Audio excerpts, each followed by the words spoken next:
Okay, so we've got Annabel Dimmock, two-time winner on the LET. We're here for the launch of the new tailor-made tour truck. You are a phenomenal driver of the golf ball. Thank you. Long and straight. So I want to know from you, help these people who might be struggling with driver. Yeah.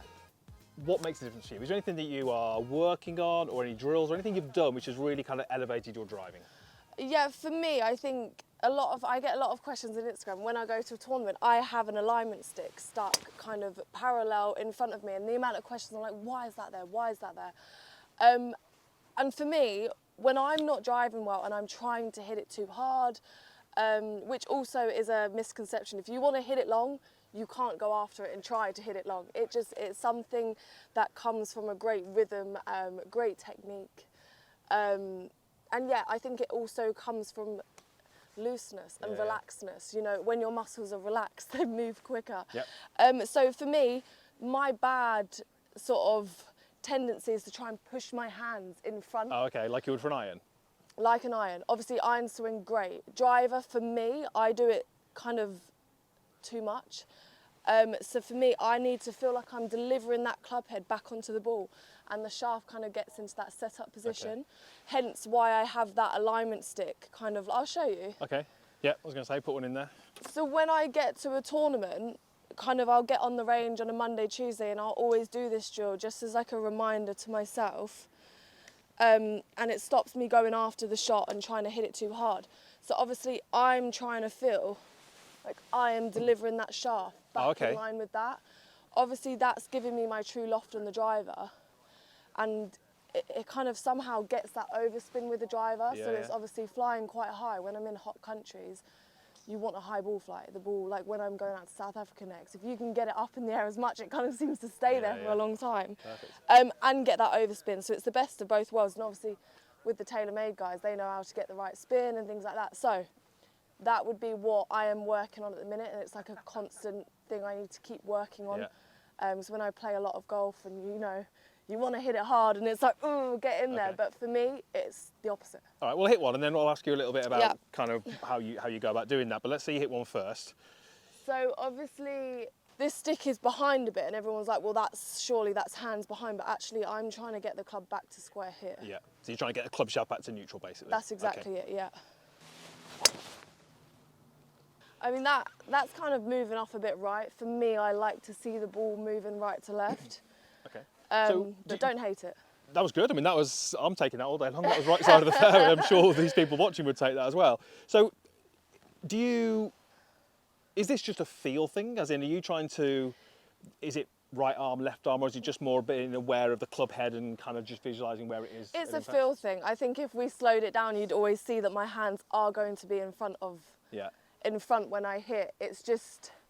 It's a feel for me. I feel like my hands are back here. I look at video and they're not, they're here. It's like golf is real and feel is different, obviously.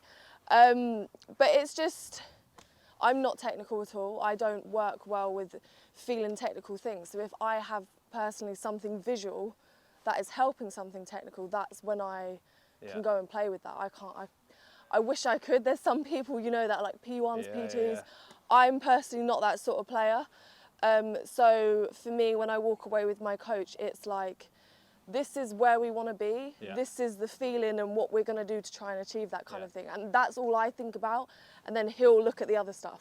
Okay, just show us what I'm not trying to get you to the wrong thing, but show us what the wrong thing is for you. The wrong tendency. So so when you get into that sort of bad impact position. So, and it always comes from me when I get under pressure. So obviously it's the worst time for a bad shot to come out. And that's the same with a lot of players, you know. The bad shot and the bad tendency comes out when you're under pressure and you're a bit tight. So for me, trying to stay loose, the bad one from here would be I kind of go for it too soon at the top, which would result in me getting in front of the ball and pushing my hands too far forward. And from there, the only way my body is going to go is back.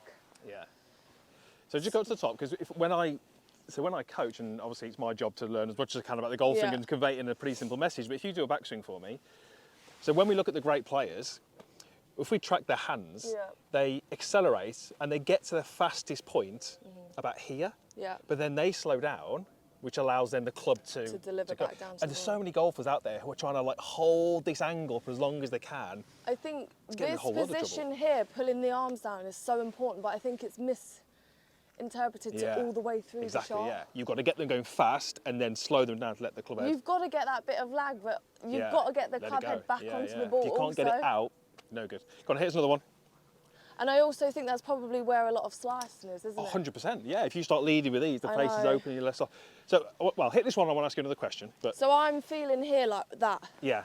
That's the exaggeration. Yeah, love that. But it's not, that's also, if you try to physically do that, that's also wrong. Yeah. Do you know what I mean? It's the feel, yeah. it's the feel. I want to make sure people know. That's perfect. Yeah, I love over that. the target. So just a question on that. Have you, I know you're in the new QI35. Yeah. Has this kind of swing feeling or thought meant you had to change driver setup? Have you gone different loft at all? No. Same setup? Everything, I mean, listen, like the QI10 was great before. The QI35, the only difference I am getting is when I do not centre strike it, it's still on the fairway. I'm finding that as well. Yeah, I've gives you a lot got of confidence, isn't it? 3 extra yards, which is huge. Yeah. Still, for me, like in a round of golf, that's a lot of yardage. You know, 3 extra yards is still big for us pros. But the biggest thing that I'm finding is when I misstrike it, it's still in the fairway. Yeah. Let's finish it with one more. So there's no excuses really, Chris, is there, to You've miss got, fairways? You've got the perfect swing. We've got the perfect club, the perfect setup. And you've hit 2 perfect drives, so let's see if you can make it 3. I know. Where do the bogeys come from? I just don't understand. Well, it's not our fault. It's for what me, it it's is. putter. Exactly, yeah. Yeah, that's perfect. Little draw, that's what you like to see? Yeah, I quite like that one. That's that ideal. hits the ground and goes, you know? That is ideal. So, if the viewers get themselves a stick, that's it. They can fix their driving forever. They never miss a fairway. Never miss a fairway. Long and straight like Annabel Dimmock.